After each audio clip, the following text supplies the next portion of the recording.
it is just a religion or there's something special about being called born again? Being born again, you having a transformed heart.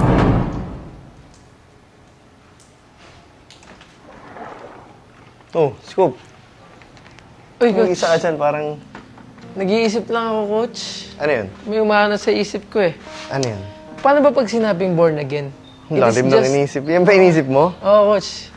Ano ba yun, coach? It is just a religion or there's something special about being called born again? Kasi, coach, pag tinagalog mo siya, born again, nabuhay muli, binuhay muli. Paano ba yun? Ipinanganak muli. Pinanganak muli.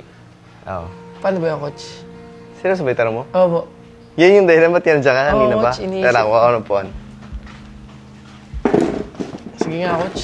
Explain mo nga po eh. Ang pagiging born again, Scoop, as I read the Bible, sabi ni Jesus Christ, unless a man be born again, he cannot see the kingdom of heaven, the kingdom of God. Unless a man be born again. So yung born again is not actually about religion. Being born again, you having a transformed heart. Nagkakaroon ka ng panibagong puso. Puso na kung saan ang iniisip mo na is ano yung kalooban ng Panginoon. And a religion focus on practices. Kadalasan, they focus on dapat ganito ka. Sa ganitong religion naman, ito naman yung paniniwala ko. Sa ganitong religion naman, ito naman yung tradisyon natin. Ito naman yung nakasanayan. Ito yung dapat mong gawin.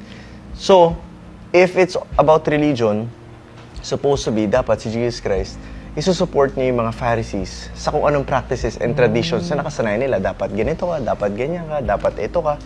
Pero lahat yun, binasag ni Jesus Christ. Ang pinaka-importante sa kanya is, you love God and you love the people around you. That are the two commandments na ibinigay niya sa atin. And upon those laws, sa dalawa na yon, covers all the laws of the prophets noong time ni Moses. So it's about you showing love. Hindi na masyado mahalaga, ito nga ginagawa mo, ito nga yung pinapakita mo from your outward appearance, lagi kang ganito. Pero di mo naman mahal yung kapwa mo. Ito nga yung ginagawa mo, ito nga yung pinapakita mo, mukha kang holy or banal sa paningin ng iba. Pero hindi ka talaga nagbibigay ng pagmamahal or ng care sa kapwa mo, which doesn't really reflect kung sino si Jesus sa buhay mo. So being a born-again Christian is actually living a life that pleases God because you ultimately put your faith kay Jesus Christ. Wala nang iba. That you know that you are saved by grace through faith. Na naligtas ka dahil sa biyaya ng Panginoon, not by your works, not by your good deeds, not by the things na kaya mong gawin. And sadly, yun ang thinking ng maraming religions, iba-iba, na meron silang tradition, meron kaming practices so that you can be holy kapag ginawa mo to. Dito naman, sa paniniwala namin, you can be like this, you can be holy pag ito naman yung ginawa mo. So all of those things are practices, all of those things are traditions, pero ang problema is what's in your heart. Anong nasa puso mo? And being a born-again Christian, you are slowly being transformed by God na nakakaayon sa kalooban niya. And ang kalooban niya is for you to show love. Ang kalooban niya is for you to show grace. You received it for free. Now it's time for you to give it for free to those people around you so that those people will also get to know God kasi nakita nila kung sino si Lord sa buhay mo. And that's a born-again Christian. And si Jesus mismo nagsabi nun, sinabi niya kay Nicodemus yun. Itong si Nicodemus is a Pharisee, we know, a leader of religious group. And Nicodemus fast. Nagpa-fast siya, nagpe-pray siya ng ganito karaming beses sa isang araw. I mean, ganito yung mga rules na sinusunod niya. Pero just imagine Jesus Christ telling him, unless you be born again, you cannot see the kingdom of God. Sinabi niya yon sa isang tao na merong number of times na dapat ganitong daming beses ka magdarasal sa kung ano yung belief nila that time. Dapat ganito ka. Dapat bago kumain ganito ka. Dapat maghugas ka ng ganito. Dapat ganito.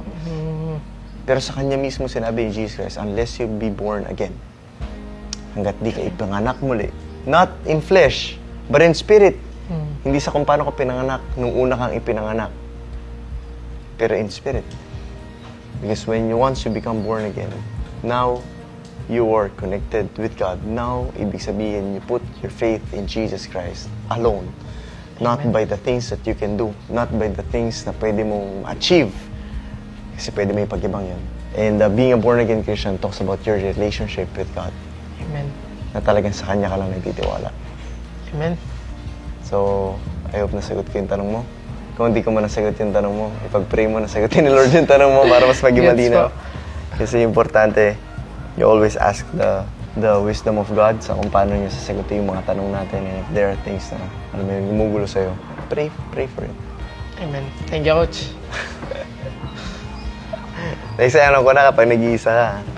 Ano pala iniisip mo dyan. Pero, praise God, at least, tinatanong mo. Coach. Thank you po. Sige, Scope.